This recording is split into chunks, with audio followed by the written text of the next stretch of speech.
দাদা ধর্নার কোনো বিকল্প জায়গা পেলেন? মানে রাজভবনের সামনে ধর্না? আপনাকে তো বলবো না, কালকে আমার লয়ার কোর্টে বলবো। মহামান্য বিচারপতি আমাকে বলেছেন, দেখুন আমার পারপাস সার্ভে, মহান ভাইপো যে বেআইনি ধর্না দিয়েছিলেন সেটা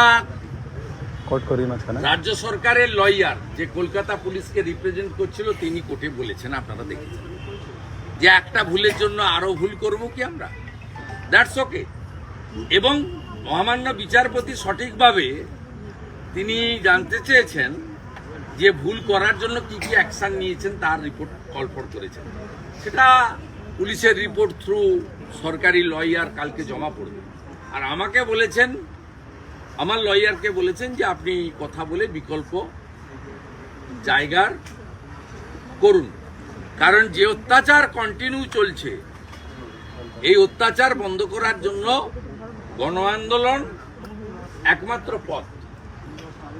আজকে বিকালেই 3টে জায়গায় বড় মিছিল হচ্ছে, আর অল্টারনেট জায়গা কোথায় ধর্ণা দিতে চাই এটা কালকে আমার এলওপির যে লয়ার কোর্টে জানাবে, তার জন্য একটু আপনাদের অপেক্ষা।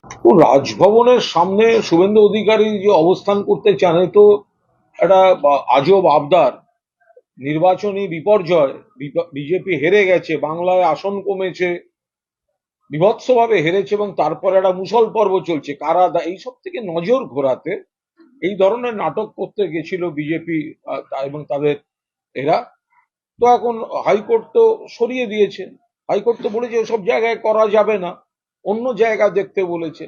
দেখুন, অনেক খালি জায়গা ময়দান টয়দানে আছে, গঙ্গার ধারে আছে, কোনো জায়গায় করলে এটা কোনো যেখানে জায়গায় একটু বেড়ানো ফেড়ানোর জায়গা সেখানে গিয়ে ঘুরে এসে বসে থাকুক।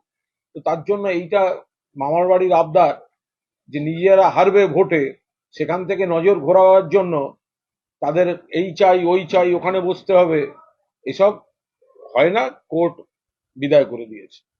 দেখুন, কোনো বিচারপতি অনেক রকম কথা জানতে চাইছেন, কিন্তু তারা বরং আগে একবার চেয়ারে বসে থাকা অবস্থায় মানুষকে জানান যে বিচারপতিরা যখন চাকরিরত অবস্থায় কোনো দলের প্রার্থী হবেন বলে বার্গেন করেন এবং তারপর ইস্তফা দিয়ে এসে ঘোষণা করেন সেটা, সে বিষয়ে বাকি বিচারপতিরা কি ভাবছেন।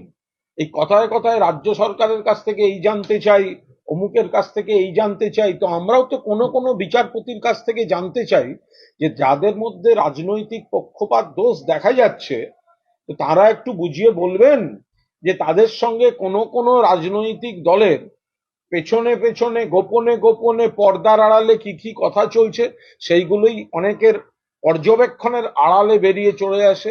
যদি কোনো আদালতের কোনো বিচারপতি কোনো প্রশ্ন করে থাকেন, পুলিশ প্রশাসন, রাজ্য সরকারের সংশ্লিষ্ট ব্যক্তিরা নিশ্চিতভাবে তার উত্তর দিয়ে দেবে।